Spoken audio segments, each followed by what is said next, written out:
I know we've only known each other for 4 weeks and 3 days, but to me, it seems like 9 weeks and 5 days.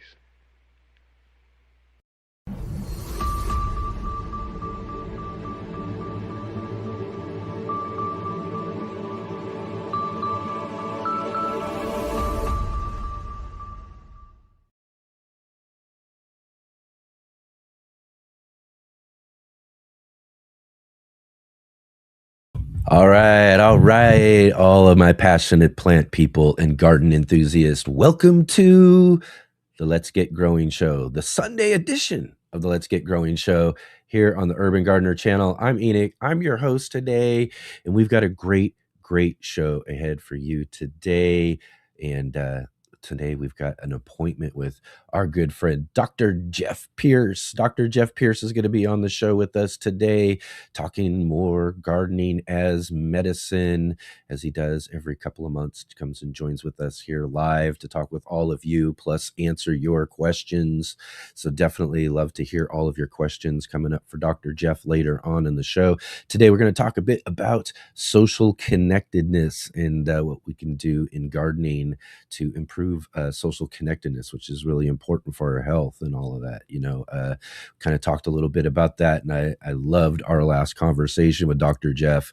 Last time he was here, we talked about blue zones and just some of these things that regions around the world that have seen a lot of folks live longer lives.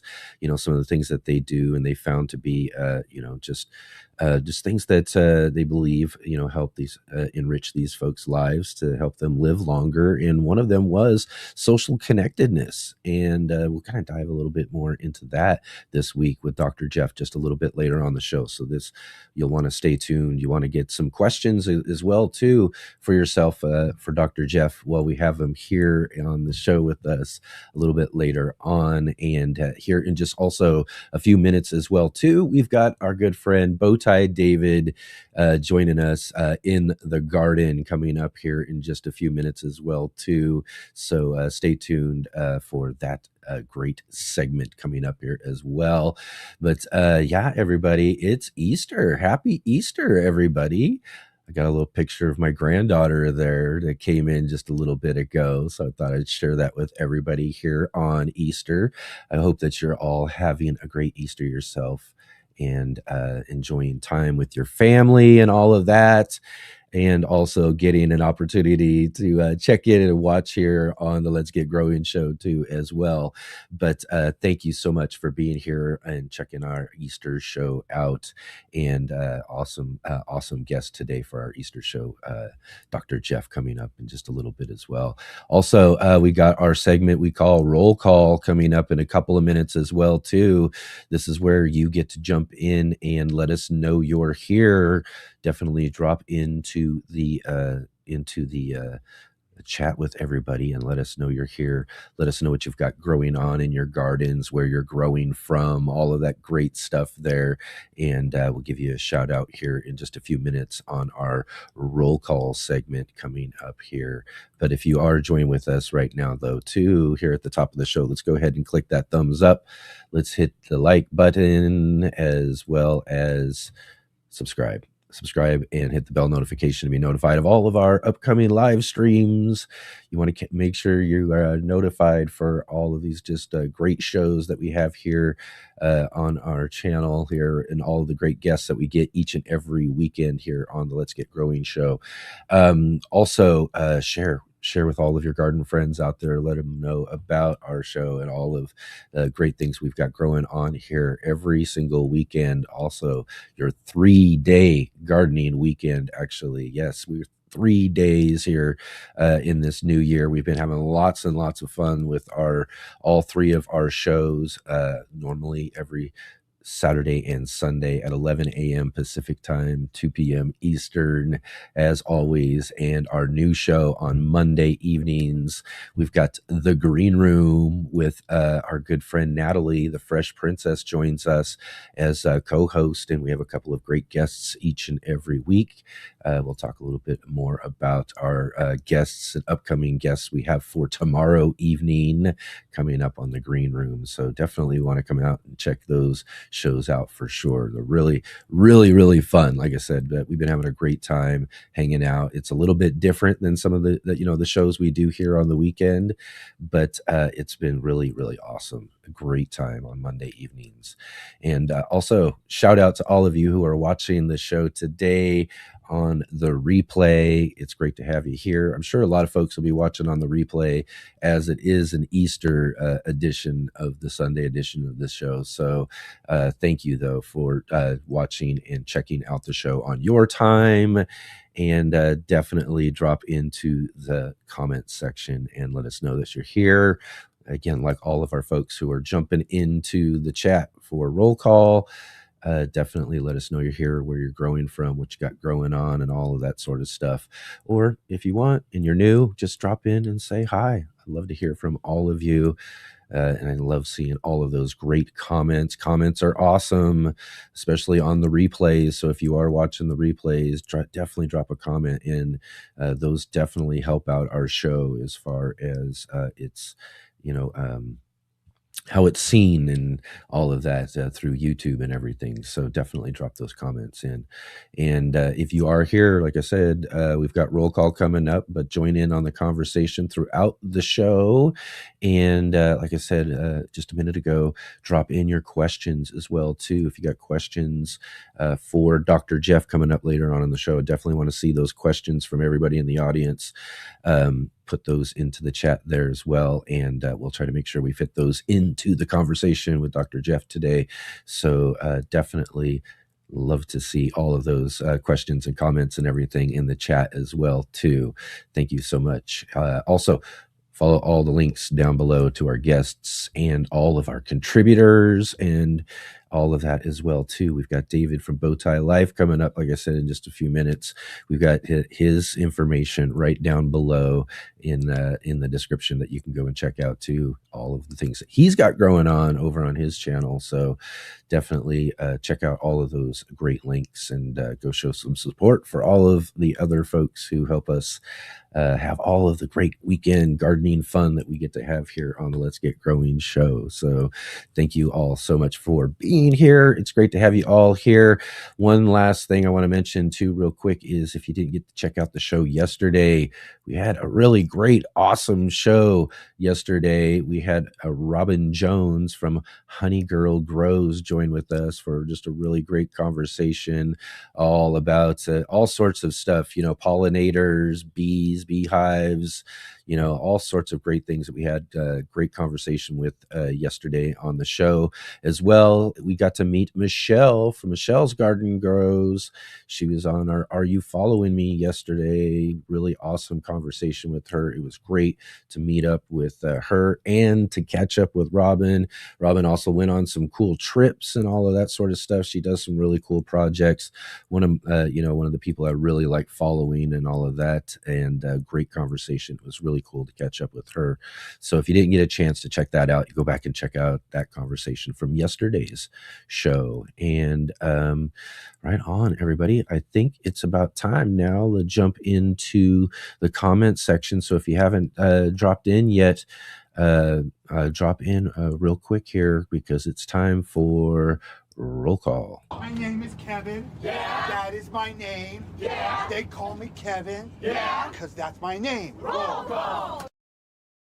All right. Roll call. This is the time of the show where we get to drop into the comment section here and say hello to all of you who are joining with us here at the top of the show.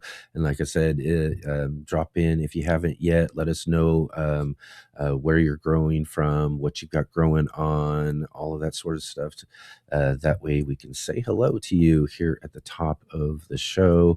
And of course, first off, here on Roll Call, we got to say hello and a big thank you to our good friend Jay, the J-Bot, joining us here from Midwestern Ontario in the lee of Lake Huron. Keep an eye out in the chat for Jay's links and information and all of that sort of stuff that she does facilitating our chat here throughout the show. So again, thank you, Jay, for all you do here on the Let's Get Growing show. And also, let's say hello to Robin from Robin Gardens joining us from Chicagoland. We have internet again. Oh, your internet was down? Oh, my. Oh, that's no fun when that's going on for sure. And sunny with a windy chill, but the rain has stopped. Spring flowers beginning to pop, and the lawn is bursting with purple violets. Awesome. I was talking about that yesterday, about spring flowers and getting to see those throughout the garden. I've got some, that have come and gone, and some that have kind of, are looking to, like some tulips. I've got a bunch of tulips everywhere, and some of them are just popping up and the flowers are just starting to open up, and some have already gone and are spent, some of the earlier ones. So I mean, it's just a great time of year with all the different colors and the great things with all these spring flowers popping up. Plus also too, had the video I started yesterday's show with, I was showing everybody all the different blooms off of my apple trees and the pear tree that I got out in the back. Just really awesome to see all the flowers in here in early spring. All right, here's our good friend David from Bowtie Life. We'll be seeing his in the garden segment coming up here in just a few minutes here. Bowtie says, hello, Triple G, greetings, global gardeners from the Emerald Coast of Florida, where it's 80 degrees Fahrenheit. 80 degrees. Oh my, that's nice and warm. I think it's going to be, in the 70s for us here. That's pretty warm for sure. But yeah, it's really actually warm early too. So we'll see. But awesome. Slight rain, hopes of fading. Aloe patch needs attention. Garden waking up. Excellent. And let's see. Oh, and he also says he just finished a pop-up live at the Bowtie Bunch private Facebook account. Really awesome. I have to go back and check that out, doing the Facebook live. That's really fun. I'll have to try, I thought about getting on there and trying some Instagram and Facebook or something and see what kind of fun I could have with doing that sort of thing. In fact, I'll just say I thought about like for a while, but because of just the way I usually run, so like sometimes I'm really running behind or catching up or trying to do something I forgot or something like that happening. And my idea was always like do like maybe a Facebook or an Instagram live that would run just before the show starts. So like running up to the show, that sort of thing. And but because everything's sometimes just so hectic for me, I don't know. I mean, maybe it'd be kind of fun for that sort of stuff. So I'm just kind of watching along as I'm getting ready for the regular show. I don't know, but that would be kind of fun. Let's see here. We got Dusty Flats joining with us today. Bright sunny day in Wisconsin. Patiently waiting to plant. Patiently waiting. Right on. Nice sunny day, warming up that soil. Going to be perfect here real soon, huh? Let's see. And nope. I love the name. Good morning, Gronies. Yeah, is that right? Gromies, like homies. I gotta get that. That's right. We did this before. All right. Serena joining with us as well too. Hello, it's great to see you. Great to have you here with us today. We've got EE201. Good afternoon, everyone. Awesome to have you here. Great to have you here with us on the show today. We've got our good friend Paul from Guten Gardening in the conversation as well. Great to see you, Paul. Great to have you here with us today. Also, our good friend Adam Burley joining with us as well too. He's joining us right. He's down the road because I think I'm down the road from him, but from me he's up the road. Central Point, Oregon, right here in Southern Oregon where we live. Great to have you with us, Adam. It's always great to see you here in the conversation. Thanks for hanging out here on the Sunday edition. Dusty Flat says, almost out of potting soil and room. Those geraniums don't wait for anything, and the brassicas want out. Yeah, gotta get them out. Start opening up that room, getting some space for some other things, right? Right on. We got Janet joining with us as well too. Good to be together. Awesome. Just made mint plus herbal energy drink. An herbal energy drink. Yummy. Excellent. And also with us today, Sean the Gardener. Awesome. Joining us from Cornwall. They're in the UK. Awesome. Great to have you here with us, Sean. Thank you for being here today. Serena says it's 70 degrees here and clear. We've got a little over 3 inches of rain total Wednesday night and Friday. 3 inches of rain. That's quite a bit. But 70 degrees and clear. That's awesome. All right. Excellent. Sean says he's watching a vintage tractor run today. Now that would be fun. Vintage old tractors. That would be great. Excellent. Well, all right, everybody. Thank you so much, everyone, for joining with us today and dropping in for our roll call today. And just remember as well, too, if you're still joining in or haven't dropped into the chat yet, or we missed you here on roll call, continue to let us know you're here. Continue to drop into the comments and all of that, and we'll feature them here on the show throughout the show. And especially, like I said, get those questions in for Dr. Jeff coming up here in just a little bit here on the show. But right now, like I was saying just a little bit ago, we've got our good friend David from Bowtie Life here. Well, we also got him here in the garden with us. Let's see what he's...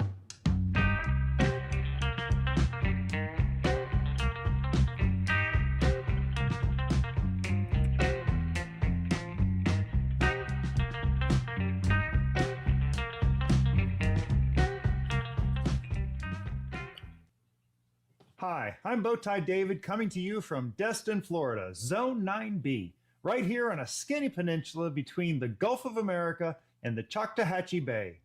This month we're talking about weather, the wild stuff, the strange stuff, and the why did that just happen stuff. And here in Destin, weather doesn't just happen, it negotiates with water first. And by the time that air reaches my garden right here, it's already been changed. And that change makes a difference. So let me show you what I mean. When cold air blows in from the north, say it's 25 degrees, that air has to cross the Choctawhatchee Bay before it reaches my yard. Right now, the bay water sits around 60 degrees. So that's 25-degree air crossing 60-degree water. Water holds heat. It stores energy. And as that cold air crosses the surface, it warms. Sometimes by 8 degrees or more before it ever touches my plants. Now flip that in the summer. If the wind comes out of the north at 100 degrees, it still has to cross that same body of water. But the bay rarely gets above 80 degrees. So now that water cools the air instead. The same bay that softens winter freezes helps take the edge off summer heat. It doesn't eliminate extremes, it moderates them. And that small shift can be the difference between damage and survival. That's microclimate at work. And here's the part that fascinates me. This isn't some rare phenomenon. Almost every gardener watching this right now is dealing with a version of this. You may not live between two bodies of water, but something near you is moderating, redirecting, or amplifying the weather before it reaches your plants. And most of the time, we don't even realize it. Here's something else that's wild. About 8 miles away in Fort Walton Beach, we can watch massive thunderheads build in the spring and early summer. Huge towers of dark clouds, dramatic, impressive. We'll stand in the yard and watch them grow across the bay. And then as they move over the water, they weaken, they flatten, and most of the time they disappear completely. We stay in sunshine while watching storms dissolve mid-crossing. Same county, different outcome. Water changes instability. It interrupts the storm's fuel source. That's another microclimate layer most people don't think about. And sometimes it works the opposite way. A body of water can also intensify weather, adding humidity that fuels storms instead of weakening them. That's why two coastal towns can share a forecast and experience it very differently. Forecasts are regional, microclimates are personal. And then there's the fog. We're 7 blocks from the Gulf, 7 blocks from the bay. When cooler air meets that warmer moisture, thick fog rolls in off the beach. Sometimes it's beautiful, sometimes it makes the entire day look like a black and white mystery film. That fog changes leaf moisture. It affects disease pressure. It softens sunlight. Even pollinators behave differently. That's a moisture-driven microclimate happening right in my front yard. And moisture isn't just about fog. It's about how long your leaves stay wet after a rain. It's about airflow between plants. It's about whether your yard dries quickly or stays damp for hours. Fungal issues, bacterial spots, powdery mildew, all of that can be tied to tiny differences in air movement and moisture retention. Verily, the gardener must simply follow the sacred chart. If thou livest in zone 9B, thy tomatoes will perform precisely as prescribed. Ooh, anything less would be horticultural rebellion. That's the problem. Zones are helpful, but they are not destiny. Mountains create rain shadows. Snow on one side, dry on the other. Large lakes create lake effect snow. Elevation changes frost timing. Cold air drains downhill at night. Cold air behaves like water. It flows, it settles in low spots. That's why frost pockets form.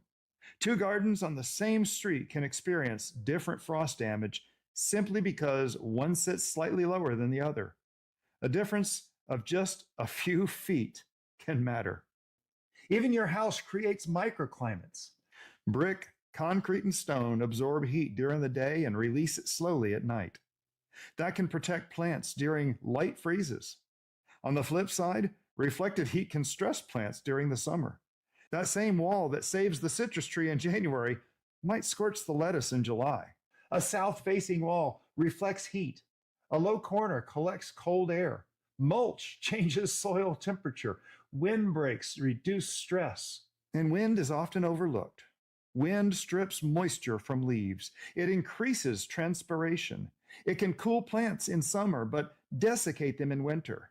A simple fence, hedge, or row of shrubs can change plant performance more than fertilizer ever will.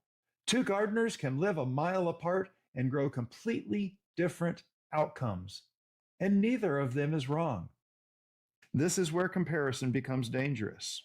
If you only look at someone else's results without understanding their microclimate, you may assume you did something wrong, when in reality, you're just gardening in a different set of invisible conditions. This is where it becomes important for gardeners. If we copy someone else's garden exactly without understanding why it works for them, we can discourage ourselves pretty fast. Experimenting is good. Copying can be a starting point, but observation is better. If your grow lights are too close, plants burn. If they're far away, plants stretch and get leggy. That principle matters more than a rigid rule like 4 inches above the canopy. But because lights fade over time, LEDs lose intensity, fluorescence dim. A bulb rated for 2,000 lumens years ago may not still deliver that today. So instead of memorizing someone else's measurements, ask why. Why does this burn? Why does this stretch? Why does this thrive here but fail 8 miles away? That question builds gardeners. Curiosity builds resilience. When you understand why something works, you can adapt it. When you understand why something fails, you can adjust it. That's what turns a beginner into someone who can handle weird weather without panic. When you write it down, when you record it, when you talk it out loud, when you record a silly video for YouTube, it sticks. And that's how you learn your microclimate. Now, your microclimate might be 8 miles away, it might be 8 feet away, but it's yours. And your garden doesn't have to be perfect, it just has to be yours. Have a blessed day, friend.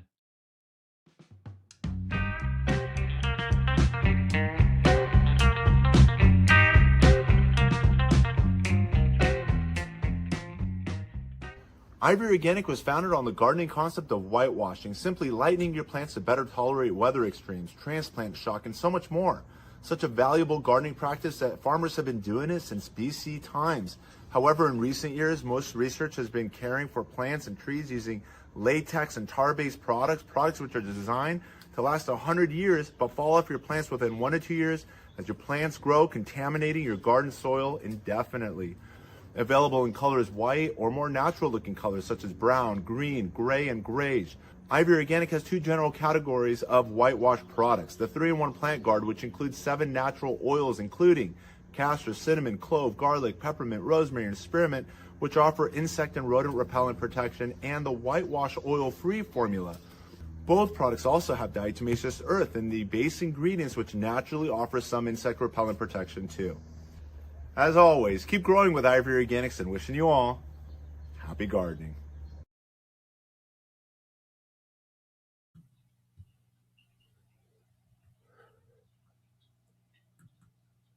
Hey, all right, there we are, back at it.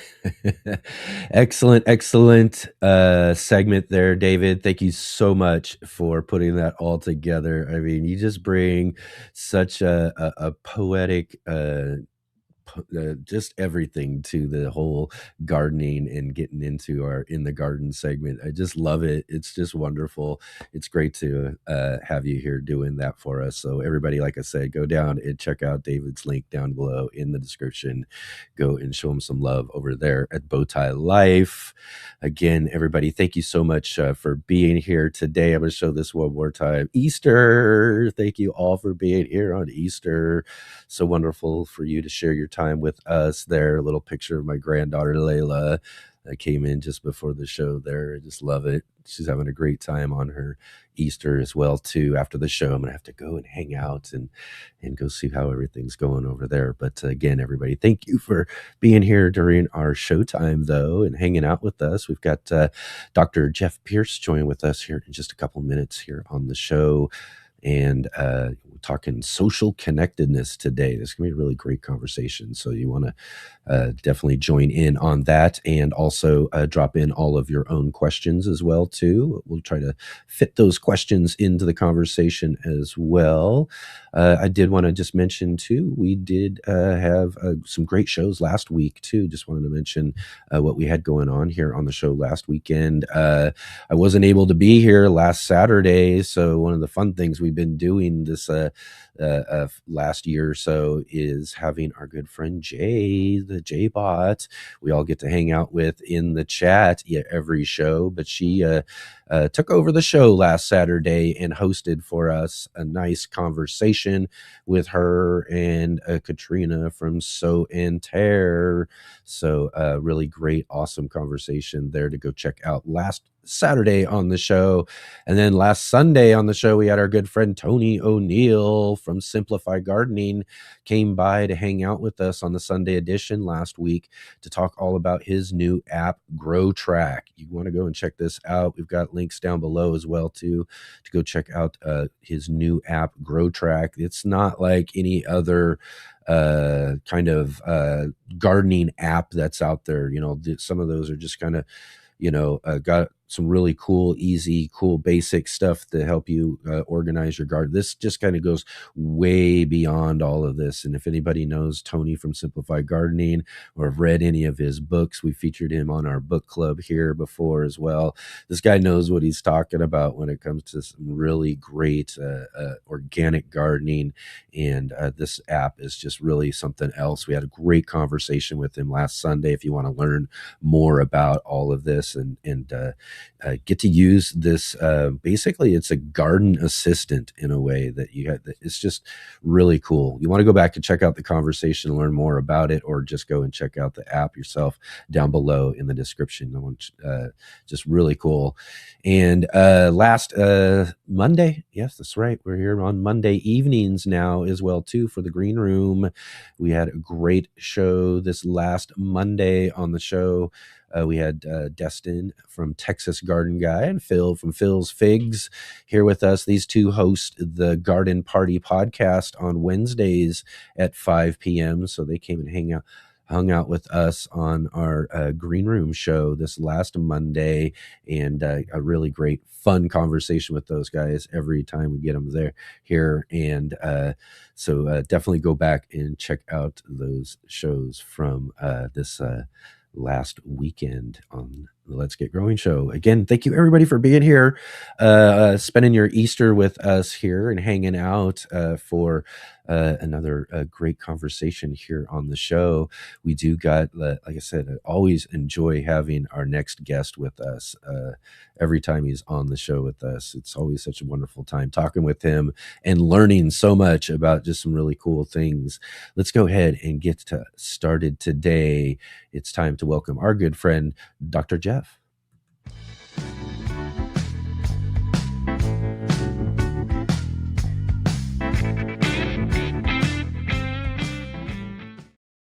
All right. Let's welcome to the show our good friend, Dr. Jeff Pierce, to the Let's Get Growing show. How are you doing today? It's great to have you here with us. Hey, Enoch, doing well. Thank you so much for having me. Happy Easter. How are you doing today? Doing great. Happy Easter to you. Thanks for spending. I don't think about these Sunday holidays sometimes. We get a few of them coming up here too. We got like Mother's Day and Father's Day coming up, where they're just these family kind of holidays and everything. But we got our shows going on, so it's always awesome when our guests come and hang out with us for these holidays on the show. Right on, my pleasure. Yeah. So how things been going since we saw you last? Going well.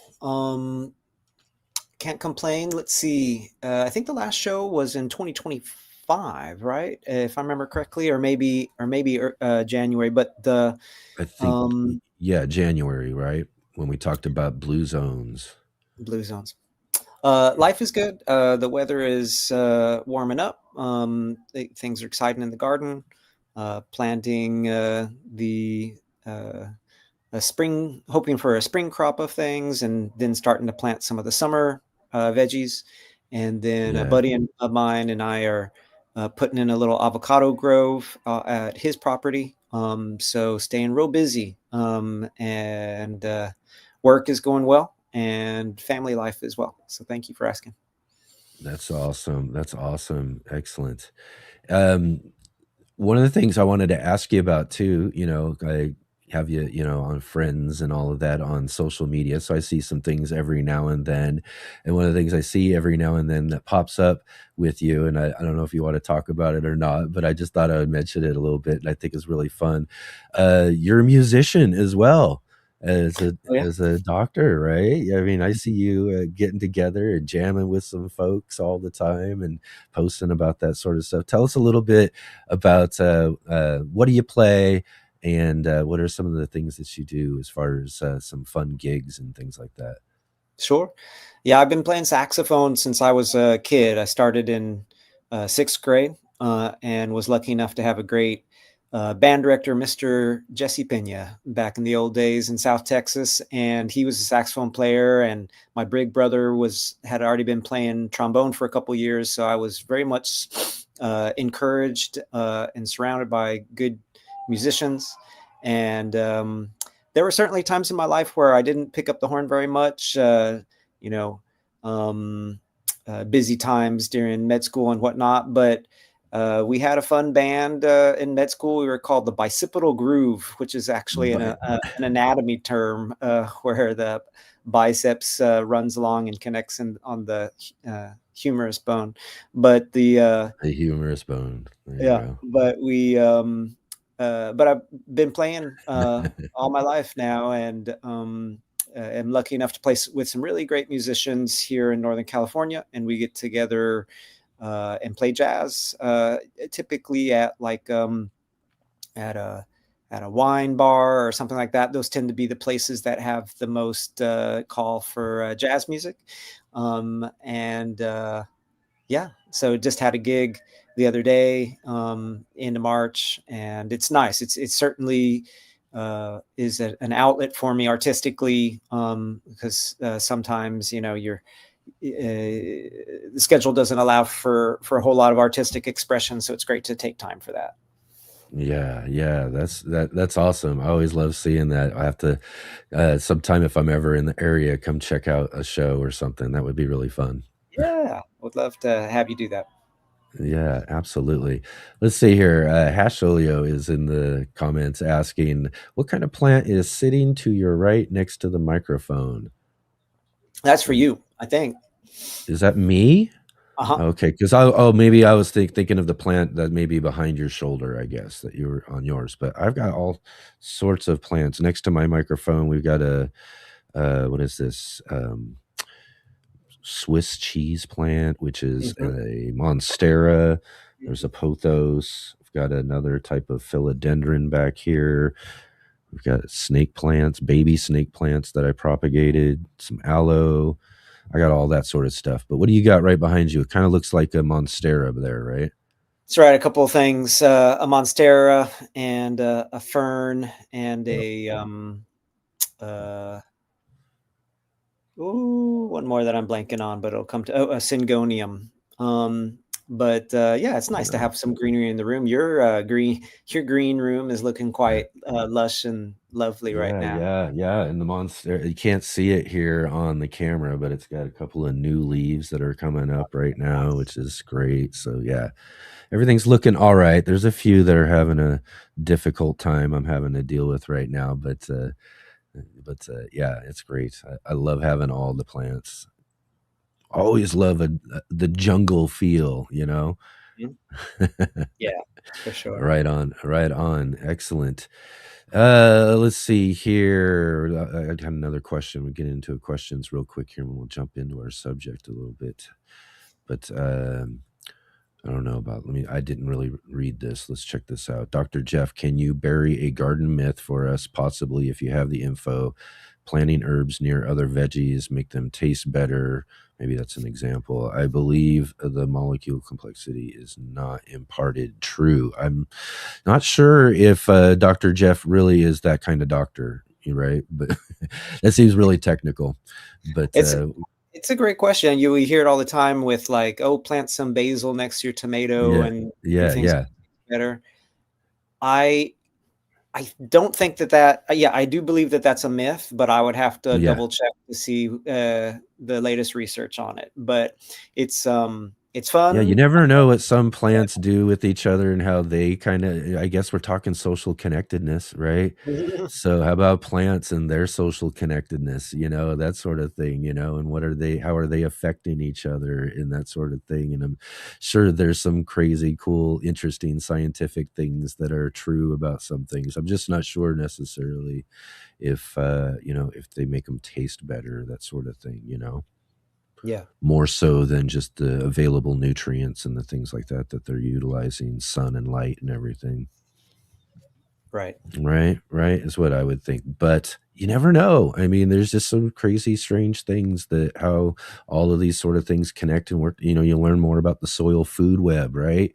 And how all of these sort of things are going on even in our soil, all these different microorganisms, the fungi, all these different things that are working together with the root systems to, make the strength of the plants and all of that. It takes this real complex system to make things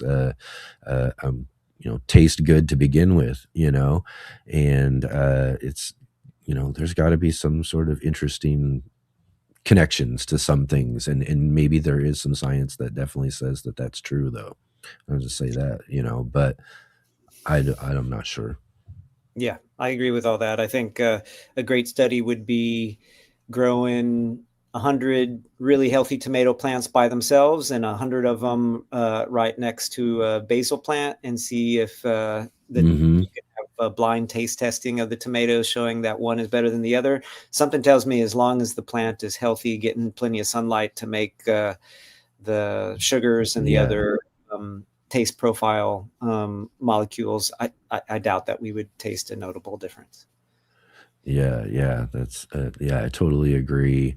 When it comes down to it, it's a lot of it's just what we're given and feeding and doing for our plants that makes them really amazingly tasting stuff that we can grow, just on that basis.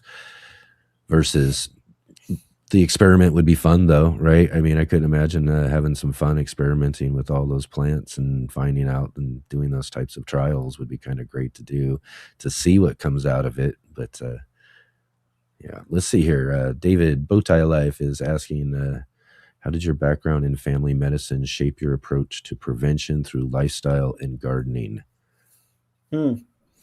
Yeah, Tell so us a little bit about your background in family medicine here for everybody who hasn't met you quite yet here. sure, yeah. So I'm a family doctor, which means I did uh, college and then medical school and then 3 years of residency training in family medicine. And that is sort of like it's sort of like the old school GP, the old school general practitioner, but with Mm, extra training where spend time through all the specialties, spend time with pediatrics, emergency room, OBGYN, and hopefully graduate being a doc that's comfortable in doing a little bit about most areas in medicine. And I practice as a family doc doing a variety of things, both in the United States and then also doing some work in Latin America and Africa, doing HIV, TB, malnutrition, some work like that. And then eventually I went back and I got some extra training in high risk obstetrics, delivering babies, C-sections and dealing with complications and things like that. And then I went back for extra training again in something called lifestyle medicine, where we focus on daily healthy habits and how they can either contribute to our health, or if we're choosing sort of the less healthy habits, how they can lead to a less healthy, less fulfilling life. And that's been really motivating for me and life changing. And now that's how I work with patients. I write very few prescriptions and refills, though I still do. But mostly I'm trying to help people get off medications, prevent them from being on medications if they don't need it, by getting to the root cause of their illnesses and saying, well, instead of adding another diabetic med, let's see why your blood sugar is really high in the first place and what can we do with diet and stress management and getting better sleep and things like that. And so being a family medicine doc has been helpful to answer David's question, because we're trained in helping folks, men and women, from birth to grave, basically. And so it gives us a wide perspective on things, and it also doesn't pigeonhole us typically into too narrow of a field. And so that's they're lifestyle medicine doctors of all specialties, but a lot that are family medicine docs that have that primary care basis. And of course, as I've been gardening, I've learned, wow, all these things that we talk about in lifestyle medicine, such as eating a healthy diet and staying active and getting out into nature and de-stressing, are something that's just part and parcel of getting out in the garden and growing some of your own food. Yeah, excellent question, David. Definitely. Let's see here. Was there another question? I'm not sure. Oh, yes. Ecology. Can Dr. Jeff comment on loneliness, its effect on health, and how gardening can play a part in that? Well, I guess that kind of comes down to, kind of our subject for today, right? Social connectedness and that. One of the things I just wanted to kind of mention though too, as we're talking about that, we mentioned just a little bit ago, the last conversation that we had was about blue zones. And and that was kind of one of those things that I thought was really kind of fascinating in learning more about blue zones, about how social connectedness, really does, um, you know, uh, have a huge effect on our health and longevity in the case of blue zones and what they're studying there, right? And one of the things I'll say though too, just kind of like a little maybe opening kind of story to this subject as well too, is that when I first started gardening and started learning to grow food, really was when things just kind of exploded for me, and this idea of how just the fascination and love for gardening that I was, just was huge just in these first, couple of years, learning to grow on a balcony that I lived in and all this sort of stuff, and getting, connected to these small garden spaces and everything. And then I moved down here to Southern Oregon and was, trying to take this, new hobby of gardening along with me. Right. But at the same time of this move that I made, there's some real huge things that happened in my life. Right. And I mean, some really very difficult things, the loss of a very, very close person in my family, and loss of a couple of others, and just some things that just really, really pushed me into a sense of isolation. And one of the things that I did find though too was my garden in isolation though, and I found myself kind of, and I wouldn't say necessarily lonely in the sense, I was also kind of more just kind of pushing myself away because of these sort of things, and but I kept on with the garden and did more because gardening can be kind of an isolating type of activity. We can just kind of disconnect ourselves from the rest of the world and all the other things going on, especially if too much is going on in our life. We can find ourselves in these spaces and find that connection to nature still to be helpful in a lot of ways and everything. But to me, ultimately, things still kind of came around, and where things really, really got more helpful for me. And I just remember there was this moment where I was probably at my lowest, and my daughter as well too, because we were both dealing with this loss we had. But she said one thing to me as I was just really having a hard time, and she was like, you need to find some friends. And I was thinking I was like, yeah, because she's noticing as well too. I'm maybe doing a lot of this stuff and building these cool garden spaces and having all this sort of fun and everything, but I was kind of isolated. I was kind of, not connecting with other people. But one of the great things about having found this hobby or this lifestyle of gardening and everything was to be able to also be part of a very, very generous and welcoming and warm community of people that's out there. The gardening community is just an absolutely amazing people. I started connecting through that, through even just watching YouTube videos and getting on social media, connecting to larger groups and smaller local groups and things like that. And I was taking my daughter's advice, go find some friends and do that sort of stuff, and I started really connecting with people and doing that stuff, and then started my own channel, right?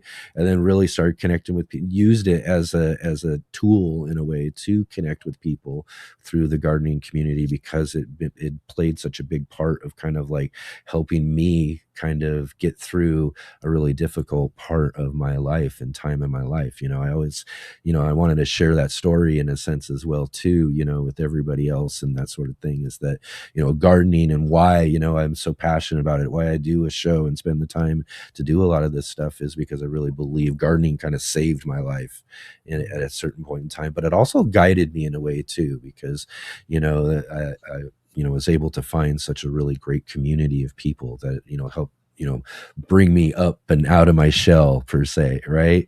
And found this, sense of social connectedness, on a local level. I've got lots of people and different garden people and stuff that I can connect with here locally, as well as in the wider world through social media and all of this, different channels and people and communities and groups and things that are available for people through the gardening community. So I just connect this again too with the question, as we were just kind of opening up this conversation about social connectedness and all of that. And maybe talk a little bit about there, as Jay is asking here, commenting on loneliness and its effect on health, and how that's, how gardening, really can play a part in all of that, as it did in my story.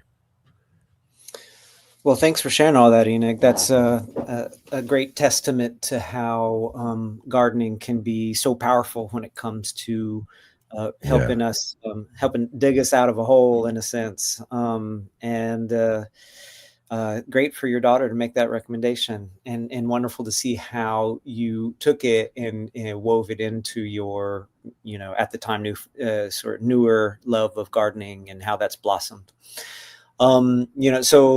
So just as a overview, in lifestyle medicine, we focus on 6 main areas, which are eating a healthy diet, staying physically active, getting quality restful sleep, our best to avoid harmful substances in our life, and these sort of handling chronic stress in a good way. And then the 6th pillar is a focus on social connection, on loving relationships. It's funny, you don't often go and see your doc and the first question out of their mouth is, hey, how connected are you? And do you feel like you have close friends? And, that's usually not the focus of the visit, but it turns out that that's actually a really pertinent, really important question. There's lots of research out there, what we call meta-analyses, or sort of like big summaries of lots of studies, with a focus from the WHO, with a focus from our past Surgeon General, 21st Surgeon General, Vivek Murthy, where we really started taking a closer look at the importance of loneliness and social isolation and what it means to our health. And I think research pretty consistently shows that it's tied to physical illnesses, mental illnesses, and also mortality, meaning, how likely are we to die in a certain time period when you report that you feel lonely, that you feel socially isolated. And it's quite impressive how these things are affecting our lives, and even more than saying being physically inactive, so not getting out of the house, not moving around, that we know that that's bad for our health, right? Increase our risk for heart attack and diabetes and certain cancers. But social isolation and a sense of loneliness is probably even more strongly associated with mental and physical conditions, and dying early. And some research has likened it to having about a 15 cigarette per day habit of smoking cigarettes, that being identifying as lonely and isolated, it has about the same effect as your health. And I think most of us would realize smoking 15 cigarettes a day is bad for our health. And so it's worth paying attention to. And certainly living through the pandemic seemed to make things worse for a lot of people. And when they looked at trends over the last several decades, it seems like loneliness is increasing. Even in the face of, hey, I can just hop on social media and connect with my 600 friends. Loneliness and social isolation are worsening. But that's kind of the doom and gloom. The good news is that we can do something about it, right? There's not a pill for social isolation or a pill for loneliness, but there are things that we can do just naturally in our daily choices, in our home and surrounding environment to deal with that. And through our lens, so much of it can be related to gardening, as you brought up in your example, Enoch. There's a certain importance even of just gardening by yourself, right? Because the more you're outside and you're among the birds and the bees Yeah. and the butterflies, and you feel a connection to nature that's greater than just the more isolation that you can feel cooped up inside, right? We've developed over the millennia as outdoor creatures, right? And all of a sudden, just in this in tiny time span, we have started spending the majority of our days and nights inside. And so that's a huge difference. And so just being outside, even by ourselves, is beneficial to our mood and to our physical health. But but of course, gardening involves a very important social aspect, and it's been shown in studies that things like getting involved in a community garden, having a community patch to grow things in, an allotment, as they say in some countries, it helps us with a sense of reducing anxiety and depression, feeling more connected, and even gardening in your front yard, right? If you garden more in your front yard, you see your neighbors just more. things I was going to mention. Exactly. Yep. Yeah. Yeah, I mean, big one for me, and it was the local community garden. You know, that was one of those first things I was doing, and this idea of taking my daughter's advice. You know, there were a few things going on. You know, is it also connected with the idea of the front. I didn't really have the front yard garden, but I garden along alleyways, and had stuff growing on this rooftop, right? So neighbors could see these things, or people walking through or walking by could see that sort of stuff. So, you know, as I was outside a lot, people would be like, hey, and talk about that sort of stuff. So that was kind of part of the idea of, well, let's try to, you know, and I started with a local gardening group online to try to start, you know, posting my stuff and talking about what it was before it grew into a YouTube channel and all that. But that connected me with local people, which then connected me with this community garden that was down the road. And so I started, you know, that was kind of like, okay, well, now I can get out and meet some people, you know, who share this great, or learning too, and there were a lot of new gardeners that were there that, you know, you could get in and learn with, and you know, help show each other stuff and all that sort of stuff. It was, you know, that first kind of step outside of my own garden space, you know, and getting connected with people and all of that was finding a community garden. And that's one of my favorite things to talk about is, you know, is community gardens, and getting either involved with them if you have them in your own local community, or look to find a way to work with your city or local community to set up a space to open one up. And you know, sure, there's lots of cities out there, like ours has been pretty receptive to newer spaces and places that have been opened up even in the last couple of years too. So, you know, there's opportunities out there for people to get to do that, and that's just a great way to connect with people who are, want to talk about as well too here in just a little bit, you know, about also being able to do that through, you know, larger sense of social media and all of that in a larger way. But, you know, locally, in being connected with gardeners is, you know, really, you know, just the first real great step for anybody to get connected with other people and all of that. And like I said, community gardens, the way to go. Yeah. I don't know what I'm saying. I was just started on a ramble there. I'm sorry. Yeah, no, yeah. Community gardens are powerful. It can be a little bit daunting for someone who's never gone to one, and you're like, oh, you know, I show up and there are all these people who are already, you know, it's like showing up by yourself to a party or something like that. But they're used to that, right? They want enthusiastic beginners, someone who's willing to weed and learn from them, and, you know, go home with a couple heads of lettuce, you know, and so it's great to be involved, and we're lucky in our town to have a number of them. And I think for folks who maybe you don't have access to a community garden and you don't have the time and resources to start one yourself, I love how even gardening by yourself engenders sharing and connection with, you know, you grew, you let your lettuce plant go to seed, and then that one plant, you know, has made 1,000 seeds for you, and you'll never need all that seed, right? So it's just sort of has a built-in impetus to share. Same thing with produce, right? Like zucchini month. It's great to go and share, invite friends over who maybe aren't growing their own garden and say, share some lovely things from your garden, or maybe you had the best tomatoes of your buddies, but they had great corn, and you get together, and it's just a natural venue for sharing. And so I kind of almost however you do it, particularly when it comes to food gardening, there's going to be community involved in it.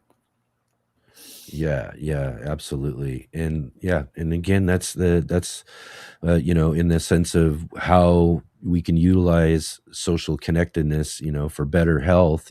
Just being connected with other people is really important in the long run. And there's so many gardening opportunities out there that we can find where we can really kind of emphasize that a little bit more and get out there and meet people and do some things, when it comes down to it, to kind of prevent ourselves from what I was saying, allowing our garden spaces to become somewhat of a isolation zone, or a way to, keep us away from other folks and or at least the world out there. It can be pretty daunting just thinking about, all of the different things going on out there. So it's kind of easy to just kind of say, hey, I'd rather kind of hang in this space versus go out into the wider world and meet other people. But I always encourage people that, even everywhere I go and I meet cool people and doing gardening things, they're just really amazingly welcoming and so easy to talk to, and so willing to share and to show people how things are done, or help with whatever you might be dealing with in your own garden and that sort of thing. That I always encourage people, really, take those local opportunities, whether it's a community garden or some other place, some other type of gardening group. There's other types of garden groups out there that get together and do things that you can do to order, just to build a good local group of friends and people who, that you can get together with. And instead of isolating on your own in your garden, kind of isolate with a group of people, who love gardening and do, activities and things that are around, the things that you really enjoy. That's a great point. It's gardening in groups doesn't necessarily have to be a community garden. I'm part of the volunteer group through the university extensions called Master Gardeners, Volunteer Master Gardener. Yeah. And so there was a group of about 40 of us that went through the training together. And in our county, we've got, I forget the number, but somewhere, I think between 100 and 200, maybe between 200 and 300 even, Master Garden volunteers that get together for projects, that get together to celebrate things as well. So that's one way to connect. But then also through that organization, I'll go and give a talk to garden clubs. I gave a talk recently about how to grow fruit year-round in our county at a couple of different garden clubs, and it was so cool to see. I think one of the groups that got together had about 80 people at that lecture, and they just get together every month and they make it a potluck and, swap some seeds sometimes and some starts and get together and learn. So just checking out a garden club for that social connection is another way to do it if you don't have a community garden nearby. Yeah. Or there's also organizations. We have one here locally. I think it's called Access. There's a few other ones as well too that are doing things that are, growing and gardening related, and those sort of things. And those types of groups like that could use volunteers. So volunteering is another good way of getting out there, finding ways to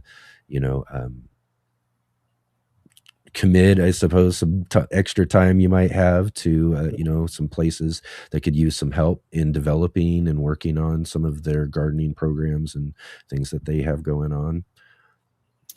Yeah, think of we talk a lot about Okinawa because traditionally it's such an area for healthy, long-lived people and community. Um, though that unfortunately is changing with Western food and policy. But thinking about traditional aspects of Okinawan life, they Yeah. have a term called Yuimaru, which I think that translates to circle of people, but it's basically um, related to social connectedness, and it comes from uh, it actually grew out of farming and gardening, where everyone in the village would get together to plant to each other's crops and to harvest and to rebuild after a monsoon or um, and think about how this tradition of everyone working together to plant the rice and to harvest the sweet potatoes and things like that, and how that compares to like modern um, conventional large scale farming, where you've got some one person driving a huge tractor, and maybe it's not even a Mhm. person anymore, with the help of robotics and all this kind of stuff, but just how isolating modern farming is compared to village life. And of course, things have changed, and for many reasons, but that's one of the best parts of growing your own food is the dependence on the community for things. Getting Yeah. your compost and manure from this part of the village and getting your seeds from that part, and getting all together when hey, we've got 48 hours to harvest this. We can't do it alone. So very, very important to be connected, and it's just been a natural way over thousands of years that we have kept connected. Yeah, yeah. We're social beings, we're not really meant to be isolated in a sense. So, we do kind of have kind of other people around us and everything as well. And again, like I said, that was just a really big, important lesson for me to kind of learn in life, in general, through the process of what I had gone through during those time periods. And for me, I was just so thankful that, a friend showed up years ago with this cucumber plant, and set me on this course of learning all about growing my own food and small space gardening and all of that, which then eventually got me through this time in my life and showed me how to find that sort of sense of social connectedness. That was like the important key to all of the things I was going through and trying to get out of, the situation that I was in or the depression, as it was, was to find other people and connect with other people, and to do that again through gardening, and that sort of thing was just even better, because it just really connected all these pieces together for me. So again, I think this is just when you said this, and I was asking you, hey, what should we talk about this next time? I was like, and you said social. I was like, it's such a perfect thing, because it's just such a huge, important piece of my life, and it was really important to this whole process I've gone through, and how it connects to gardening is just so amazing when you think about it in the long run. Why is it just something? Why is it growing food? You know what I mean? Or plants in general too. I don't just say growing food, but all sorts of types of gardening and this sort of thing, this thing that we have as human beings, that is just this such a magical fix for like so many different things. I think what was so great about getting to meet you, years ago, and seeing that talk that you did, was just this idea that, yeah, gardening is really medicine, really, in the long run. And I just think it's just how, I don't know, it's just so kind of crazy when you think about it, this pastime, or as it's become for me, a lifestyle of gardening, is just this just important piece to life in such a way. Mhm. Yeah.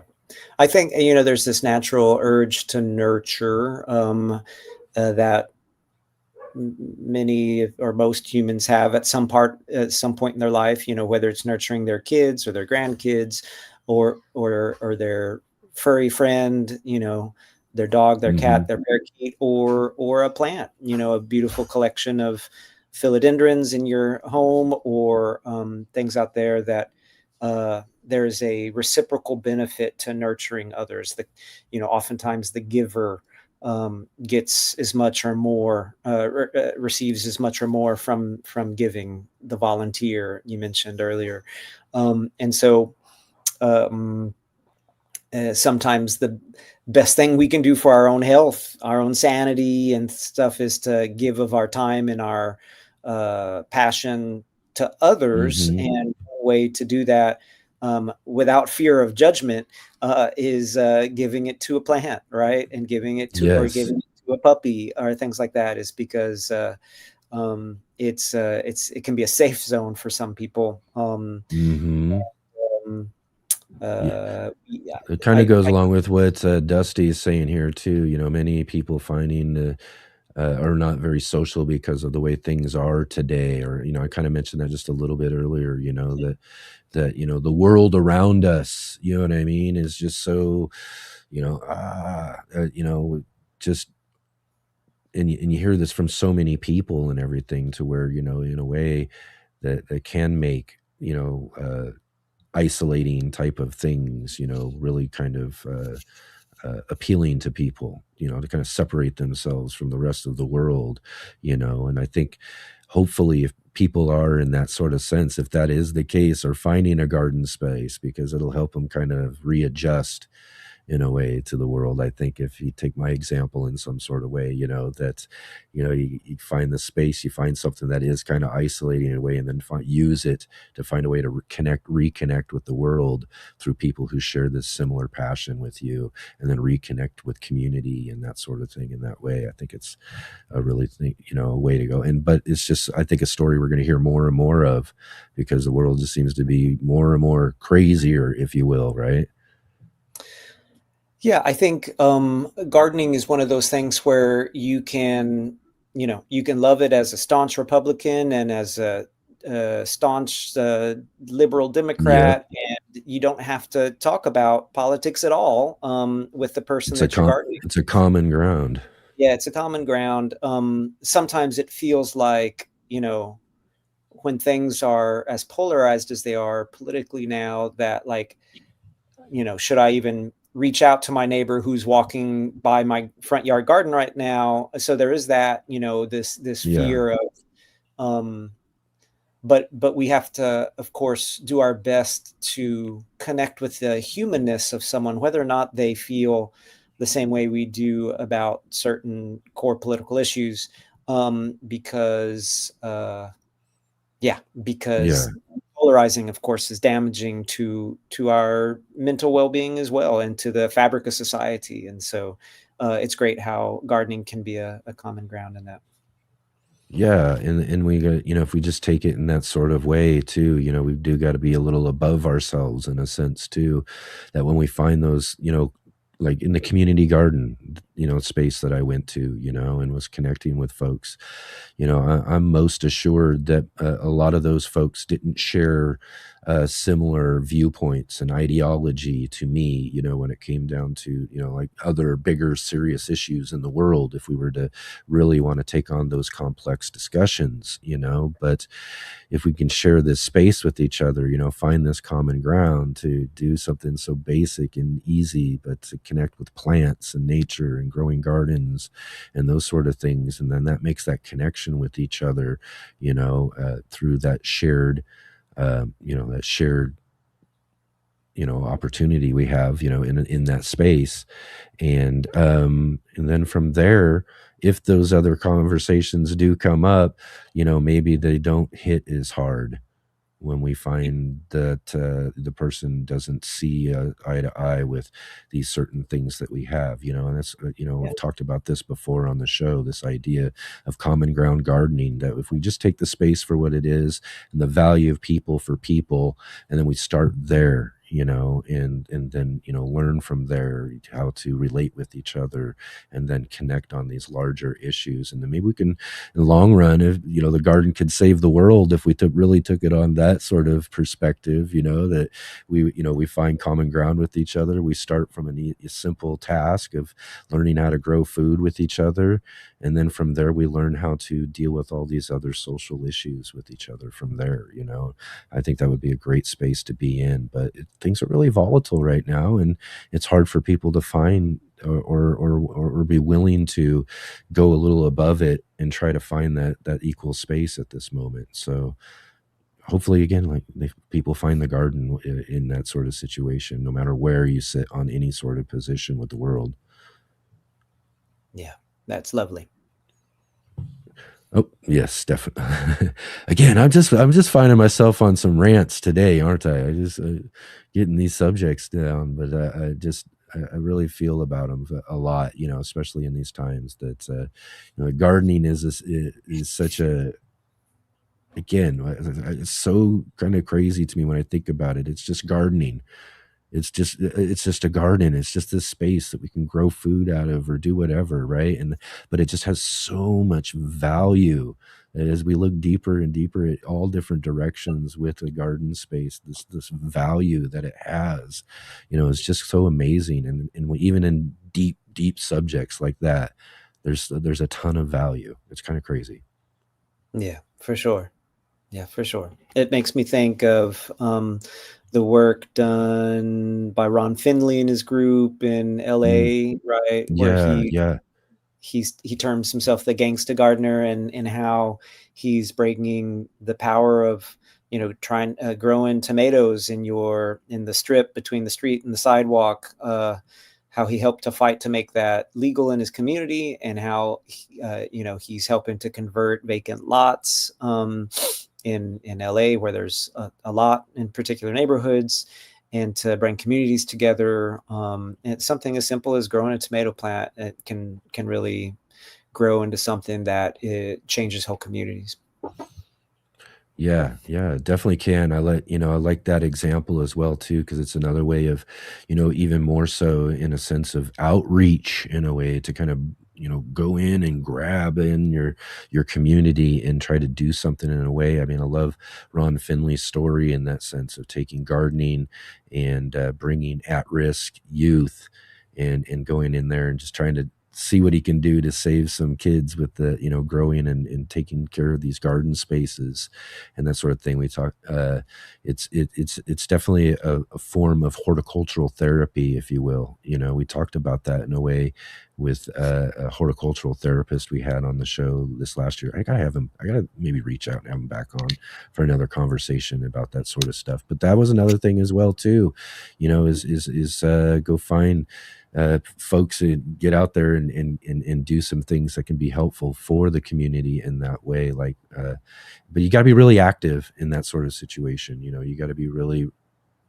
just ready to do something. You know what I mean? Ready to put that type of energy forward, like Ron did in his community, and many others have too. I've read tons of different stories and tons of, in all sorts of different cities around the country and even around the world too, where people are doing projects and things with gardening. Is some form of like community outreach. Love it. Yeah. Very powerful. All right. Well, let's see here. I know there's been some questions that have been stacking up for us here. So maybe we should dig in and see what we got here. Let's see. This is kind of funny, actually. Dusty earlier in the show was asking advice for voles that rob your joy. He said they destroyed Siberian irises this winter, ate a row of potatoes last year. So yeah, I guess that perspective is that even in your garden, you find some things that are going to bring some sort of. It's not healthy to hold in the anger, I suppose, right? But it's kind of healthy to get through it in the process, and maybe dealing with some voles is one way. I don't know. I don't have those type of problems where I live with those type of pests, so I feel for people who have to deal with the animal pests. They're just Right. so devastating. Can really bring your day down. For sure. Yeah, voles are basically like garden mice. They're above ground They're kind of like a mole or something else. Yeah, moles are different because it sounds so familiar. Yeah, but moles are subterranean and tend to be omnivorous and so are often eating grubs and things, and tend to do less damage definitely than gophers, which are going after the roots of so many plants. But voles are above ground, and they can like girdle the base of plants and do some serious damage. So maybe for community, you need to invite, your friend over with the rat terrier, and have the rat terrier go to work while you and your friend catch up. But certainly, garden pests can certainly suck the joy out of your day of gardening. Yeah. Yeah, that's the thing. If we're looking for it for the, for the happiness and the connection and all these sort of things, we also have to be aware there's things that are trying to get in the way of our joy. Oh, Tony says live capture rat traps are good for voles and tunnel traps are good for moles. Yeah. Different approach. Get after them. Yeah, Or find something yeah. that will. Find something that will. Right? And- get a little dog, or I don't know if cats will or not. I'm not sure. I know dogs will chase them down. They could, and then getting a couple people together and building cages around your beds and things like that. But it takes a lot of work. Like as we're setting up these trees in our little mini avocado grove, like takes so much work to we're setting in the gopher trap, the gopher wires to keep the gophers out, and then I'm setting up wire cages to keep the rabbits and the deer out, and it takes a lot of work, and so it's good to do that with other people. Yeah, there's a good way to foster some community through getting your voles taken care of. I love it. This question here, I really like this question. Let's see here. David asked earlier in the show, how do you explain gardening as medicine to someone who has never grown a plant? That's a good one. I'm sure you've got patients, and maybe you've talked about gardening with or something that, have never thought about it, never had a plant, probably think they have a brown thumb and kill everything and that sort of thing. How would you explain just these benefits in gardening as medicine to folks in that sort of situation? A couple of different approaches. I mean, I think a powerful one is to bring them over to your garden, right? And then they see, especially in, maybe not in the dead of winter, but in the, springtime when everything is bursting, or summer, fall when things are harvesting. Maybe they hang out and help pick some tomatoes and pick some blueberries and taste them, strawberry that's warm from the sun, and eat it straight from the garden, like that kind of stuff. There's no explaining that, right? They just experience it, and all of a sudden they might get a little bit more motivated to give it a shot. And as they spend that time eating the great food and chatting and hearing the birds and breathing in the smell of the soil and all this kind of great stuff, you can notice it. It's hard to just explain. It's sort of like explaining to somebody what being in a moving concert is like, if they've never sat in a great symphony, sat in the audience of a great symphony or an awesome show of any type, right? You just kind of have to get out there and share the experience. So I think that'd be a great way to do it, is invite people over. And then as they are feeling better, you're like, isn't this great? The feel of a little bit of sunshine and being surrounded by greenery, and how this is helping with keeping us active today, and eating some of the healthiest foods out there because we grew them and we knew that they're not covered with a bunch of pesticides and all this kind of stuff.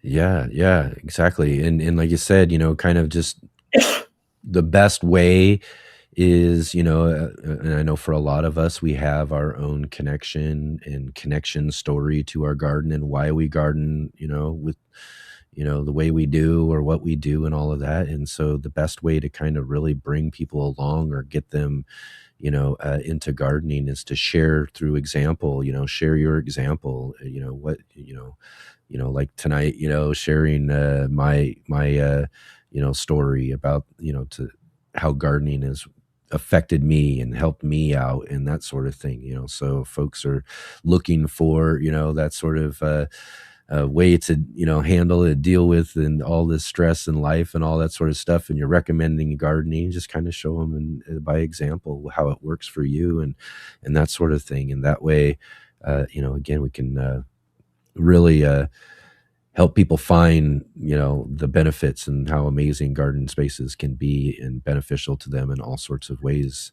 and that sort of thing. But by starting with our own example is the best way. Yeah. Yeah. I mean, I recommend to my patients to grow some of their own food. Uh, and I list a lot of the benefits that we've talked about, how it helps bring our blood pressure down and decrease our risk for anxiety and depression, and how it can potentially save some money, and help with connection.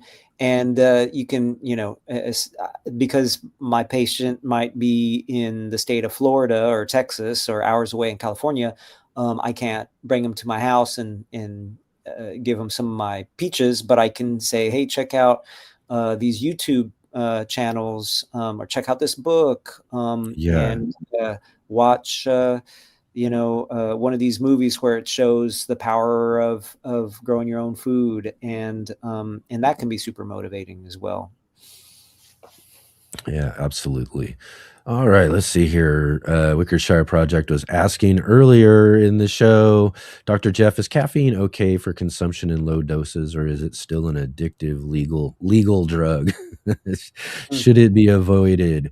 Oh, and look at all the coffee drinkers in arms. Yeah. Well, I'm a coffee drinker too. I got it here, but I do, as I was telling Jay before the show, I got it loaded with decaf. I don't want to get myself all wired up today. Mhm. So. Well, it's a great question. Mhm. The majority of studies on humans looking at caffeine consumption, whether it's coffee or green tea, black tea, are beneficial. Show that the benefits far outweigh the risks. Less risk for diabetes, less risk for fatty liver disease, beneficial for heart and mortality, all this kind of stuff. So the vast majority of coffee studies are beneficial. The risk seems to be at very high doses, potentially having some health consequences. But 1, 2, 3 cups a day of caffeinated coffee is fine. The other thing that holds true, though, is that most of the time, when they're looking at coffee studies and they compare both caffeinated and decaffeinated, the benefits are seen in the decaffeinated arm as well. And so that means that, the benefit, the health benefit, is probably not coming from caffeine. It's coming from the other antioxidants. I think coffee is like the number one source for antioxidants in the Western diet, which is a little bit of a reflection of how bad our diet is. I mean, we should be getting eating more berries and other things that are antioxidant rich, but and to be specific, I'm talking about coffee and tea with this. There's no reputable study showing that caffeinated Coca-Cola is beneficial for you, right? Oh yeah, So right. you're a coffee drinker and you're worried, don't be worried for the most part. I think probably the healthiest way to drink coffee is black. Right, that's what I was gonna Because mention, though, like, with sodas, we're talking about high massive amounts of, sugars that yeah, you're consuming and that sort of thing, along with the caffeines and everything, and if you're a coffee drinker where you like to you like the spoonfuls of sugar, those sort of things, then, maybe that's kinda upping the, that, risk or whatever, that, issue. right. Like coffee, a black coffee, if you can get used to it, and that's how I drink my Mhm. coffee. I Yeah. typically have 1 cup of black regular in the morning, and then 1 cup of decaf black in the afternoon. Going to the drive-through of whatever your chain is and getting it with 4 pumps of this and, this many that, and, whole milk and butter and olive oil and all these other crazy things that people are putting in their coffee, it detracts from the benefit of just drinking a cup of black coffee. The other thing to keep in mind would be, some people are the rate of how we process caffeine varies a lot. And so some people, my folks can have a cup of coffee at 5 at night, regular coffee, and still, go to bed and sleep fine. And other people, if they have a cup of coffee anytime afternoon, are going to be wide awake because they process caffeine much slower. And so I would, know yourself there, and be, definitely aim towards decaf in the afternoon, if at all it's affecting your sleep. And the other warning I would add to that is that if you find that you're using coffee to stay awake, to wake up in the morning, and to stay awake, that's not a great way to use coffee. That is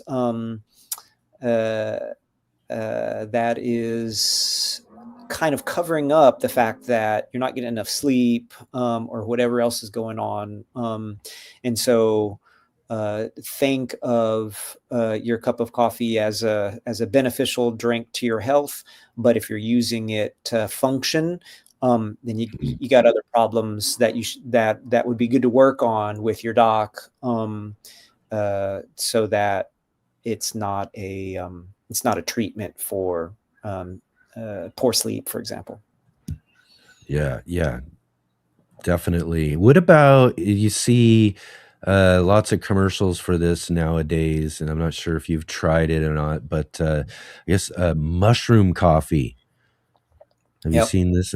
Have you seen or tried any of it? I haven't tried any of it yet myself, but it seems to be the new thing or a new fad or craze or whatever. And I'm not sure about benefits or caffeine or what what it's all about. Do you know anything about these type of drinks? A little bit. I haven't done a deep dive, but basically some of these drinks are regular caffeinated coffee plus different mushroom extracts. And then some are mushroom drinks that don't have any coffee in them. And while I think mushrooms are extremely healthy in the typical edible ones, brown and white buttons and shiitake and maitake and lion's mane and the mushrooms have certain compounds that no other organism on the planet have. And I'm a fan of having them in our diet. I don't know. I'm pretty sure that we don't have any great studies, large, well-respected and repeated studies that show that the mushroom coffees particularly would beat regular coffee or would beat regular consumption of mushrooms. Now, if you drink coffee and you don't take mushroom, if you don't have mushrooms as another part of your regular diet, then it could be beneficial. But again, I haven't taken a deep dive in the literature to say more than that. Awesome. Excellent. Yeah, I still haven't tried it myself. There's a few people saying, I don't know about mushroom coffee, that sort of thing. But yeah, I don't know. I mean, I would try it just to see what it tastes like. It sounds interesting in a way. And I'm not a mushroom person. I'm just, for some reason, I've tried a few mushrooms. They're okay, but maybe I should give them more of a chance for other benefits and stuff. But yeah, mushroom coffee is just kind of interesting, and like I said, it's everywhere now. I mean, I see commercials or little reels and ads popping up all the time whenever I'm looking through things. So it's kind of a thing right now. I'll have to give it a shot and see. Right on. Let's see here. We get any more questions in our I just did questions while you're here? looking at more questions, I just did a quick search in a medical database, Hmm. and it confirms there's no rigorous clinical trials looking at mushroom coffee blends in humans. There's a lot of, there's theoretical stuff, and on some of these, like certainly lion's mane, reishi, and cordyceps and stuff have some stuff on small studies, but looking at like bigger studies in humans with specifically with the mushroom coffee is lacking. So maybe Yeah. we'll know more in 5 years. Yeah, again, new thing, new on the market. So again, probably not much of an opportunity before they to get that type of information out there. I mean, it's interesting though. I mean, like I said, I don't know, maybe you want to wait to see what people say about it or whatever, but it's really just, I don't know, interesting. Mushrooms as coffee. All right, let's see here. We got another question for you here. Bowtie David with another question. What are the biggest barriers preventing people from using gardening as a health tool? What do you think the biggest barriers are to people? It's I mean, interesting, right? There's barriers to gardening, exactly. um, and then there's barriers to using it as a health tool. And I think from a using it as a health tool, is that one, the information is just not out there. Your doctor, there's a good chance that no one on this call, in the audience right now, has had a prescription for gardening from their doctor, right? Right. It's just not spoken of very much. I believe it was in the UK, somewhere in the UK, doctors could prescribe getting out in nature, including gardening and growing their own stuff, as a way to, it was a recommendation to get people out into nature to lower blood pressure and things like that. So in some health systems, it's a thing, but in the U.S., you just hardly ever see it. I saw the Centers for Disease Control, the CDC, at one point pushing the benefits of gardening, but it's a far cry from just hearing that on a regular basis from your primary care provider. So I think that's a big step, is just to get that notion out there that Yeah. gardening is actually good for us. It's not just a hobby. And I don't have anything against stamp collectors or coin collectors, right? But Mhm. the benefit of growing some of your own food, particularly, there's just so many more as a quote unquote hobby as compared to some of these other things that are more isolating, insular, and don't have, and indoors and all these kinds of things. So I think that's probably the biggest barrier. Mhm. And then once you're able to convince somebody, a client or a patient, that it's good for you, then you have to deal with all the usual stuff like, where do I start? And does it have to be expensive? And things like that. But you can just send somebody to Let's Get Growing, for example, so that they can learn Right. a lot, or bow tie gardening and all this stuff. Yeah. Exactly. He also asks if you could prescribe one gardening habit to every patient, what would it be and why? I think getting outside to your plants every day is an easy one, because that's one of the notions of why growing our own food is important, is helpful for our health, is just this notion of nudges, because taking care of a zucchini plant doesn't require lifting 200 pounds, and it doesn't require doing something for 9 hours in a row, but it does require us to get up out of our chair a couple of times a day to water and to sow and to reap and to add compost and all the steps in it.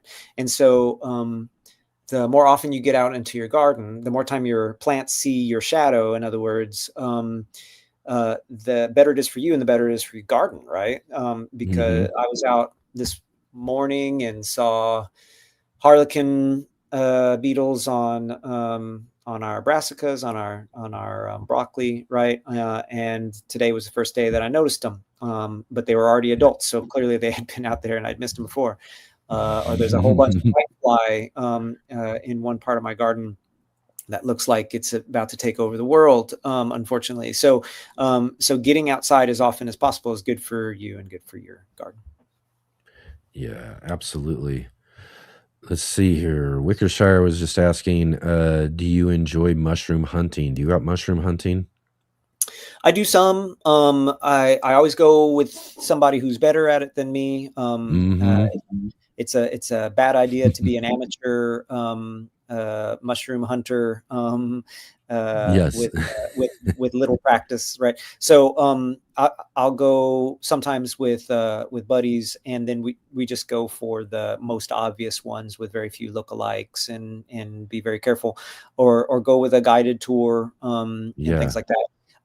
More often, we try to grow them in our gardens, so get some mushroom spawn for blue oysters, or pink oysters, or Kingstophoria, the wine caps, and try to get them to inoculated in our garden. And then they're very obvious looking, and they're popping up just where you put them. And that's good advice for sure. Space and things like that. Know what you're going to be getting for sure, especially if you're unsure about being out there and picking wild mushrooms and everything. Grow some of those ones you can just grow right there and get kits for them and all that sort of stuff, so you're safe when it comes to that. Growing the ones you like you said, where they're coming from, where they're at, that sort of thing. Again, I'm not a mushroom person. I'm not really out in going and hunting mushrooms so that I could eat them and all of that. But I have been on several cool mushroom hunts and gone out, for one, it's just really cool to kind of get off the trail out in nature a little bit. Again, you got to be with some people who know what they're doing, and, and guides and stuff like that, and especially, not just, getting out into the woods like you do when you're out mushroom hunting, but, making sure you're picking the right stuff, but I'm not going to be consuming them, so I'm not worried about, as far as that goes. But, you still want to make sure that you kind of know what you're getting and what you're picking from and everything too.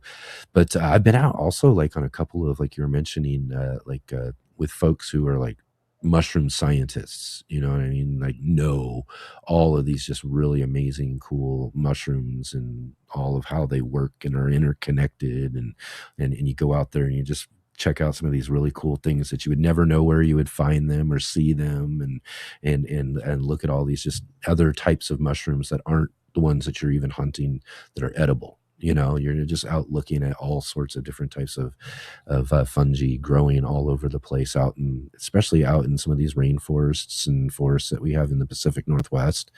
There's just some amazing things that you can see out there. And if you ever have a chance to get out into nature and to go on one of these kind of mushroom hunts or guided tours or something, you should definitely do it. Even if you don't like mushrooms, or consuming them anyways, it's just really cool to think about what they do and how they're interconnected with everything in nature like they are. It's quite amazing. Just like our gardens and all of the other cool natural stuff out there, mushrooms are really, really cool and complex. For sure. Right on. Excellent, man. Such great questions here today. Let's see. I just want to make sure there isn't anything that we're missing here in our questions.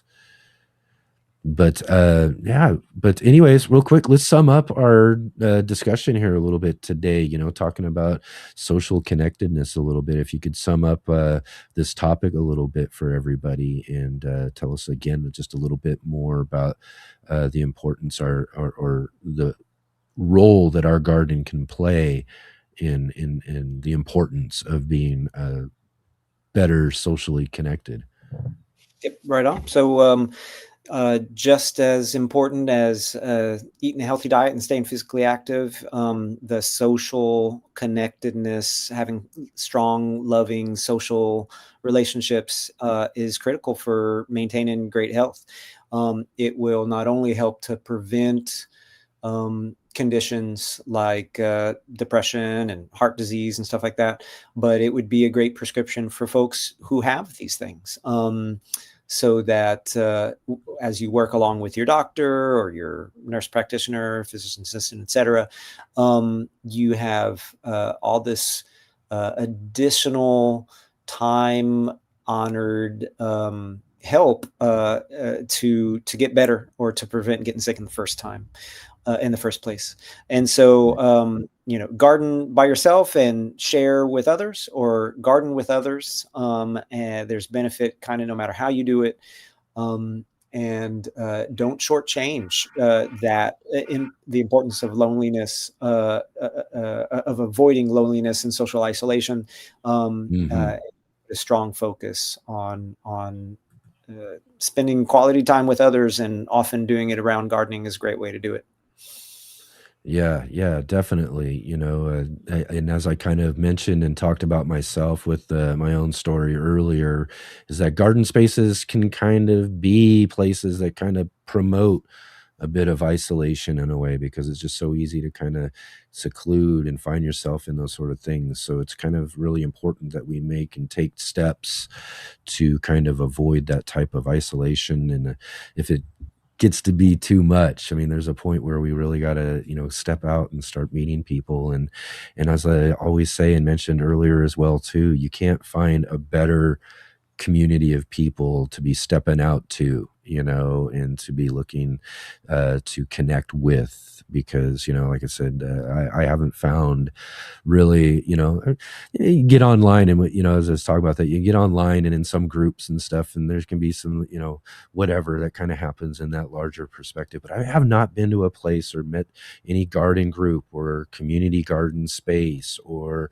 places where gardeners are gathering and getting together where it wasn't just completely open and welcoming and very generous with sharing and guidance and all that sort of stuff. That, when it comes down to it, I think it's, a really important subject, and it's really great to have you here today, Dr. Jeff, to talk about, this sort of thing as well too, because, we want people to be healthier and to be living better and more healthy lives, especially, gardeners who are out there gardening, and getting out and connecting with your community is just such a great way to promote your better health. Well said. Yeah. Before we let you go though too, and we didn't get to dig into this too much when we were getting started talking or anything like that though, but how's the garden growing? I mean, what's growing on in your garden space here that you got coming out? Are you harvesting some stuff up? I know you always got some great things, some awesome fruit trees and stuff.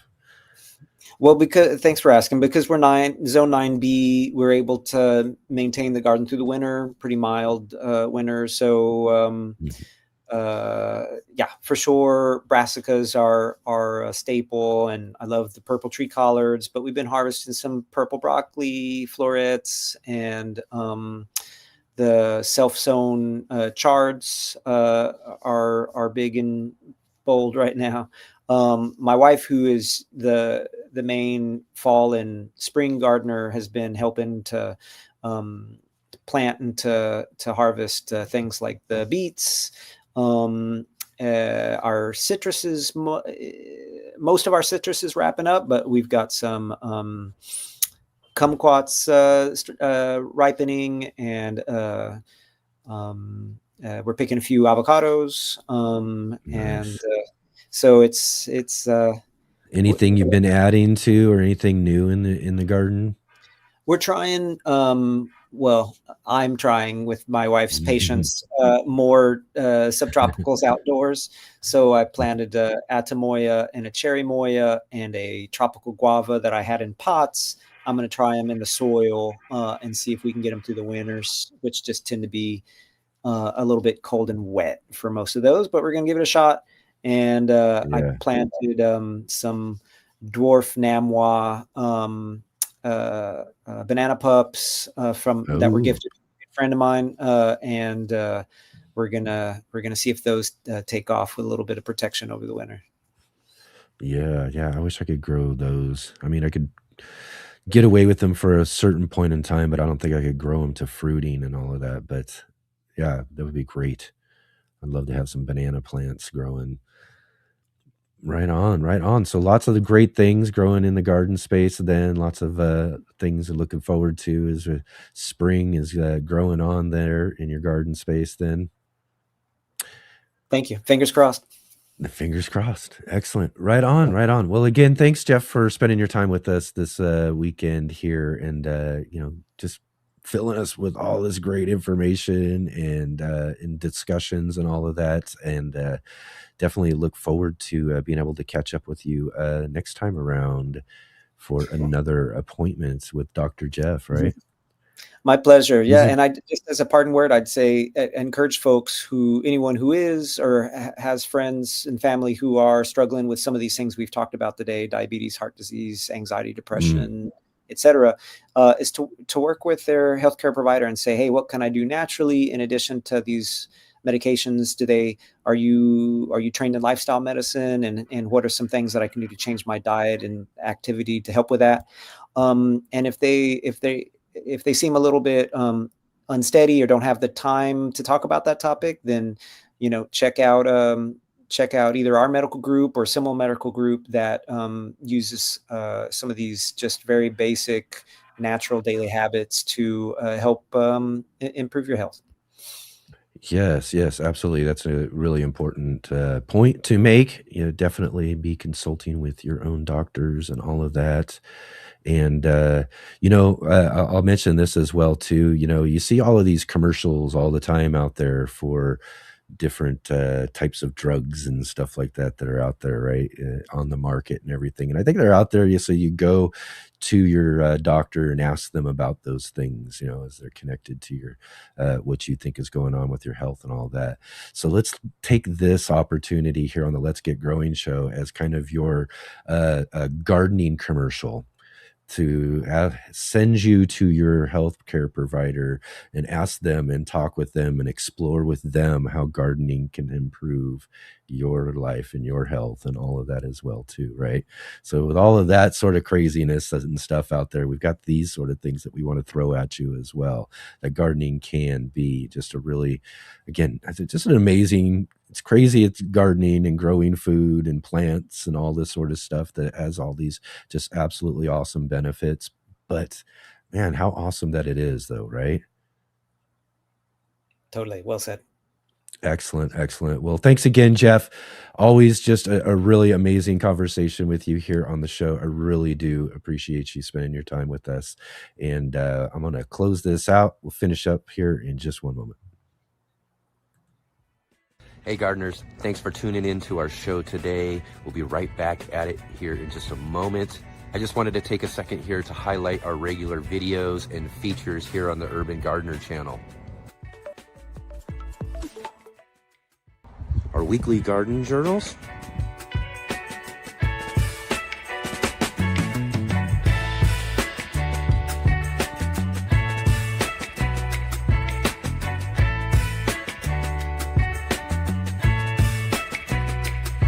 and our incredible featured visits.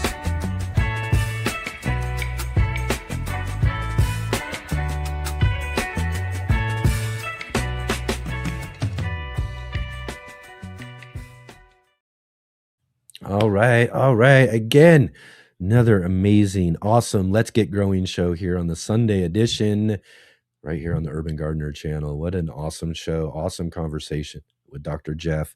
Again, just I love this subject. We've got two just really amazing conversations in a row with Dr. Jeff to start this 2026 year with. So I'm looking forward to next time around with Dr. Jeff. It's going to be really great, and I really appreciate all of you as well too. You guys just really brought it for the conversation today. Just some really great questions and comments and thoughts about everything. I just really appreciate all of you coming and hanging out with us here today on Easter. That's right, on Easter. What a great great last couple of hours here on Easter, hanging out with all of you here. So again, happy Easter from the Let's Get Growing community here. Thank you so much for being here with us today. And before I let you all go, I got to let you know what we got coming up next, or actually coming up here on April 19th. And April 19th, that's the third Sunday of the month, and that's going to be our monthly gardening book club. That's right. We've got our good friend, Mr. MBC, Mark Roche Colbert, joining with us. And joining up with us live for In the Garden and co-host of the monthly gardening book club. And like I said, on April 19th, we'll have Emily Murphy with us, joining us to talk about her book, Grow Now. Yes, what a really great book. Just really been enjoying this book. Can't wait to talk with Emily Murphy about this really awesome book. Go Beyond Organic, Rewild Your Land, Sequester Carbon, Support Biodiversity. Grow Now by Emily Murphy. And we'll have her live with us on the third Sunday edition of the month, April 19th, coming up here. But this next week on the show, next Saturday, we're going to have with us here, returning to the show, Mike McGrath. He's the radio host, NPR radio show, You Bet Your Garden. Mike McGrath will be joining with us again this next Saturday, along with Homestead Culture for our Are You Following Me segment next Saturday. So you definitely don't want to miss out on this awesome show. And then we're going to be back at it again next Sunday. And next Sunday is the second Sunday of the month. And we usually have our good friend Gardner Scott joining with us on the next Sunday of the month, or the second Sunday of the month anyways. But Gardner Scott has something that came up, so we had to move him up to the following Saturday. So he'll be coming with us in a couple of weeks. Instead, we're going to fill that space with a community show. Yeah, that's what these community shows are for anyways, right? When something comes up or pops up on the schedule and we need to fill it in, we're going to come hang out with all of you, where you, the audience, are going to be the guest next Sunday on the show. That's right. Next Sunday on the show, community show. Let's get the word out there. I want all of my Let's Get Growing community folks out there getting the word out. I know some of you got your own little communities and places. Let the folks know, especially other folks who have small channels that they're trying to build up, or different folks out in your communities who might enjoy an opportunity to come out and introduce themselves, get on a live stream, have an opportunity to be on the show in a sense. So let's get the word out there to folks out there, and let them know that we've got a community show coming up this next Sunday on the Let's Get Growing show for the next Sunday edition. And of course, we are your 3-day gardening weekend. That means we have the green room. That's right. The green room's coming up tomorrow night at 5 p.m. Pacific, 8 p.m. Eastern. We've got the green room, and this next green room tomorrow night, we've got joining with us Anna, the Reckless Garden.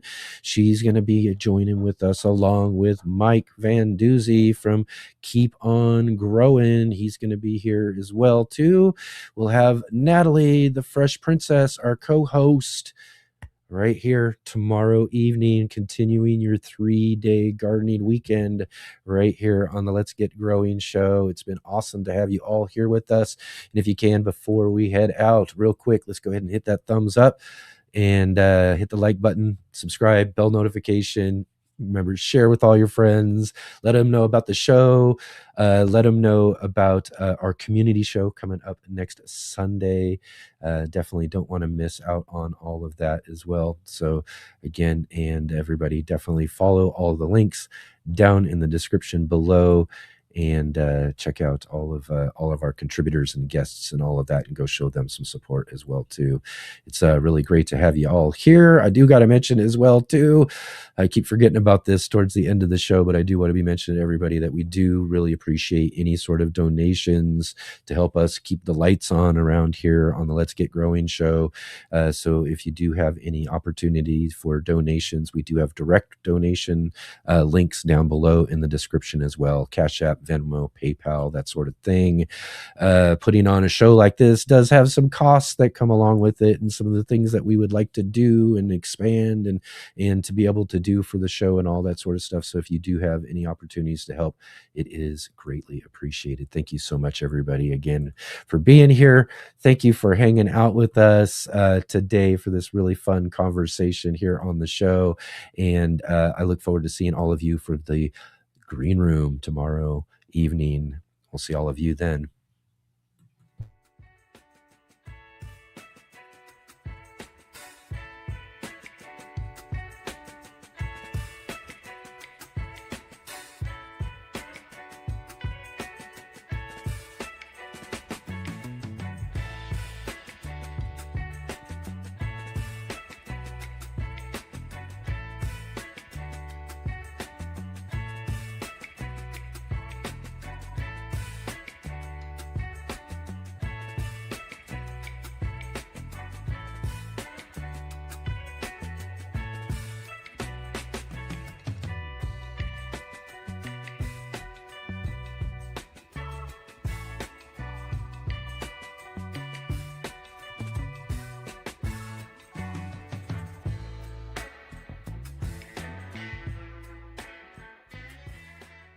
All right, they're gonna run. See you on the flippy flops.